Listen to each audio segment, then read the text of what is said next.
Hey everyone, welcome back to our channel. If you're new to the world of investing, you're in the right place. Today, we're going to talk about a crucial aspect of investing, the primary market. Let's dive in and uncover some tips for first-time investors. Understanding the primary market. The primary market is where companies issue new securities, like stocks or bonds, to raise funds. As a first-time investor, it's important to know that you're buying these securities directly from the company.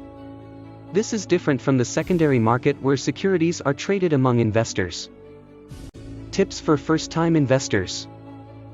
1. Research. Before investing, research the company thoroughly.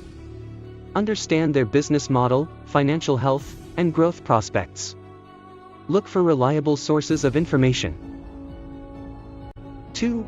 IPO details. If the company is going public through an initial public offering, IPO, read the prospectus carefully. It contains vital information about the company's operations, risks, and financials. 3. Assess risk tolerance. Understand your risk tolerance. Investments in the primary market can be riskier since these securities are new and untested. 4. Long-term view. Consider a long-term perspective. Primary market investments are often meant for growth over time. Don't expect immediate returns. 5. Follow market trends. Keep an eye on market trends and industry news. This helps you make informed decisions about when to invest.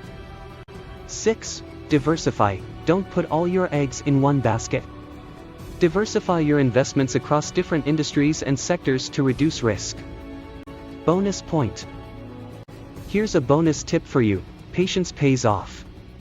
Primary market investments might take time to show significant returns. Stick to your investment strategy and avoid making hasty decisions based on short-term market fluctuations. To sum it up, investing in the primary market can be a rewarding journey, especially for first-time investors. Remember to do your research, assess your risk tolerance, and take a long-term approach. Thanks for watching, and if you found these tips helpful, give us a thumbs up and don't forget to subscribe. Happy investing, and we'll see you in the next video.